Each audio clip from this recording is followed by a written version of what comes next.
Département d'Outre-mer sera sous couvre-feu dans moins d'une heure, à 18 heures, heure locale, jusqu'à 5 heures du matin. À l'origine du mouvement, il y a 5 jours, la contestation du pass sanitaire et de l'obligation vaccinale des soignants. Je précise toutefois que les îles de la Désirade, de Marie-Galante et des Saintes ne sont pas concernées par ce couvre-feu. Bonsoir Olivier Servat. Bonsoir. Vous êtes député de La République En Marche de Guadeloupe. Couvre-feu instauré jusqu'à mardi prochain. Compte tenu des mouvements sociaux et des actes de vandalisme, se justifie le préfet. C'est nécessaire ? Ce qui est nécessaire aujourd'hui, c'est que l'État, au plus haut niveau, entende la souffrance, l'inquiétude des Guadeloupéens. Aujourd'hui, la situation est grave. Nous avons des personnes, par exemple, qui ne peuvent pas se faire dialyser parce que sur un barrage, un médecin n'a pas pu passer.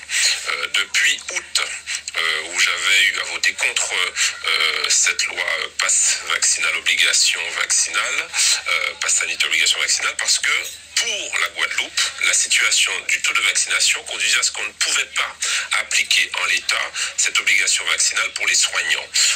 Le ministre de la Santé, Olivier Véran, a fait la sourde oreille jusqu'à maintenant. Il est temps maintenant que l'État au plus haut niveau entende cette problématique, parce qu'aujourd'hui, la situation est quasiment insurrectionnelle en Guadeloupe. C'est pour cela que les 7 parlementaires de Guadeloupe, nous venons d'écrire au Premier ministre pour lui demander une rencontre de réchef en présence du président de région, président de département, président de l'association des maires, pour discuter, échanger, adapter. Pourquoi en Martinique il y a une médiation, pas en Guadeloupe? Pourquoi laissons-on pourrir cette situation? Pourquoi aujourd'hui on ne peut pas comprendre que des Français en Guadeloupe, ce sont des Français qui aujourd'hui sont dans une situation différenciée, ne puissent pas avoir un traitement différencié. Aujourd'hui, par exemple, c'est une proposition parmi d'autres. Au lieu de l'obligation vaccinale des soignants, pourquoi ne pas leur demander de faire un test PCR tous les 72 heures pour s'assurer qu'ils soient négatifs? Aujourd'hui, la question est que, en Guadeloupe, département français, nous avons des barrages, nous avons des hommes et des femmes qui perdent leur outil de travail, qui risquent leur vie, qui ne peuvent pas se faire soigner. Ceci se fait sur le dos de la santé des Guadeloupéens. Et je n'accepterai jamais aucun responsable politique, ni syndical, ni économique, ni citoyen, aucun habitant ne pourrait accepter qu'on fasse tout cela en laissant faire sur le dos de la sécurité sanitaire des Guadeloupéens. Donc ce que nous demandons, très simplement, très clairement, c'est de la considération, de la prise en compte sérieuse, et non pas de vouloir appliquer bêtement et méchamment une loi qui est inapplicable en Guadeloupe. D'ailleurs, le ministre Véran l'a déjà bien compris, puisqu'il a déjà repoussé au 15 octobre cette application qui devait être au 15 septembre, puis au 15 novembre, puis pour la Martinique au 31 décembre. Inapplicable, Olivier Servat? Elle est inapplicable tout simplement parce qu'aujourd'hui, la quantité de personnes vaccinées est insuffisante pour pouvoir obliger tout le monde à avoir l'obligation sanitaire de vaccination en clair du pass sanitaire. Pourquoi? Parce qu'en réalité, vous savez, nous sommes une île. Et donc, les soignants, les infirmiers, les médecins, les aides-soignants, qui étaient très bien il y a encore quelques temps pour la première, deuxième, troisième vague, et qui ont été applaudis, et qui n'avaient pas de vaccin, mais qui avaient quand même des masques FFP2 qui les protégeaient, qui protégeaient l'interlocuteur contre, je dirais, le Covid, avaient la capacité de soigner. Aujourd'hui, certains d'entre eux disent qu'ils ne veulent pas se faire vacciner. Dont acte. Alors, on ne va pas au détriment sur le dos de la santé. Mais la meilleure protection, c'est quand même le vaccin, monsieur Servat. Écoutez, c'est pas ça la question. Les chiffres le démontrent, c'est un peu la question. Mais justement, c'est pas ça la question en Guadeloupe, parce que justement, il y a des gens, c'est un état de fait. Il faut que chacun l'entende, y compris en France. En France, aujourd'hui, on dit un hexagone chez nous, on dit pas en métropole, parce que nous sommes la périphérie de qui que ce soit. Nous sommes des Français. Et donc je vous disais que en Guadeloupe, il se trouve qu'il y a des gens, des Français, qui ne sont pas vaccinés et qui sont des soignants et qui aujourd'hui détériorent, en tout cas ne permettent pas au système de santé de bien fonctionner sans eux. C'est un état de fait. Alors que la vaccination soit la meilleure solution, ok, mais on ne va pas appliquer bêtement et méchamment une situation qui ne fonctionne pas en Guadeloupe. Il faut tenir compte des spécificités. Monsieur le député Servat, pour bien comprendre, vous dénoncez les violences, mais vous soutenez en quelque sorte les manifestants. Non mais écoutez, je suis un Guadeloupéen, un responsable guadeloupéen. Aujourd'hui, notre pays est à feu et à sang. Ok? Donc si vous me dites, ah ben je comprends pas, les gens devraient être vaccinés. Oui, ben d'accord, mais finalement ils ne sont pas vaccinés. Qu'est-ce qu'on fait?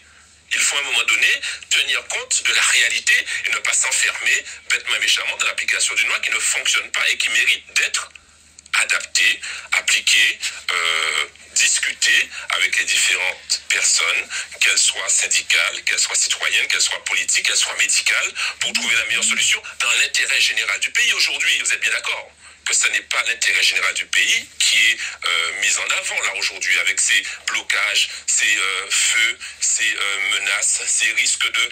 alors on a 200 policiers qui viennent. La force, la violence, et un couvre-feu instauré ce soir. À la douleur. Donc en fait, c'est bien la force, ok, mais ça ne va jamais résoudre le problème de fond. Le problème de fond, c'est dans la discussion, dans l'échange. Et cette discussion, elle doit avoir lieu où? En Guadeloupe? Elle doit avoir lieu déjà. Elle doit avoir lieu déjà entre les personnes concernées et que le gouvernement, c'est pour ça que nous avons écrit au Premier ministre, hein, puisque je vous l'ai dit, le ministre Véran fait la sourde oreille. Donc à un moment donné, il faut qu'on puisse discuter avec des gens qui veulent discuter avec nous et qui veulent comprendre le fait que nous soyons français avec des différences. Nous sommes sur une île, nous avons une histoire, nous avons un vécu, nous avons des réactions par rapport aux vaccins différentes. C'est un fait. Et personne ne pourra contraindre plutôt que convaincre. En tout cas, ça ne fonctionne pas à long terme et ça ne fonctionne pas actuellement. Comment vous expliquez ces réticences face aux vaccins, particulièrement en Guadeloupe, comme vous le dites? Alors, pourquoi les personnes, certaines, hésitent à se faire vacciner en Guadeloupe? Pour plusieurs raisons. Tout d'abord, l'affaiblissement de la parole publique, de l'autorité publique de l'État. Pourquoi? Parce que vous savez, nous sommes donc français, mais nous sommes français de Guadeloupe et nous avons vécu le chlordécone. Vous n'avez pas vécu le chlordécone en France hexagonale. Eh bien nous, le chlordécone, c'est quoi? C'est l'État qui, il y a une vingtaine d'années, qui a dit, ben écoutez, il n'y a pas de problème, cette molécule ne pose pas de soucis. Insecticide utilisé aux Antilles françaises, hein, je précise le chlordécone. Exactement, cet insecticide utilisé aux Antilles françaises et qui finalement a empoisonné nos terres, nos chairs, nos mères, donné des cancers à nos hommes, à nos femmes, créé des malformations et ceci pour 600 ans. Affaiblissement de la parole d'État. Donc c'est une expérience qui conduit à une méfiance de la parole de l'État. Ensuite, je le dis, il faut que chacun l'entende, nous avons subi pour la plupart d'entre nous l'esclavage colonial. Et vous savez, souvent, quand vous écoutez, prenez le temps d'écouter les manifestations, ils parlent de liberté. Il ne s'agit pas de les contraindre et de les obliger à faire quelque chose qu'ils ne veulent pas, même si ça vous semble de la France le plus raisonnablement possible. Donc on doit tenir compte de ça et se dire que ces personnes qui sont des Français ont une histoire et ne peuvent pas être contraints. D'ailleurs, c'est pas moi qui le dis, c'est l'Organisation mondiale de la santé, convaincre plutôt que contraindre. Et enfin, il y a eu quand même quelques tergiversations. Au départ, les masques n'étaient pas nécessaires, c'était pas obligatoire, maintenant ils sont obligatoires. Et puis... Bon, ça, c'était le cas partout en France. Hein. Oui, mais y compris en Guadeloupe, qui est en France. Et donc, ça ne renforce pas la position de l'État. Donc, en clair, il y a une méfiance de l'État. Il y a aussi des fake news un peu partout qui sont arrivées. Moi, je suis vacciné. J'ai toujours appelé tous ceux que j'aime se faire vacciner. Mais le fait est qu'il y a certaines personnes qui ne veulent pas vacciner, qui ne veulent pas se faire vacciner. Et pourtant, ces personnes sont des maillons essentiels et des Guadeloupéens qui vivent en Guadeloupe pour le système de santé.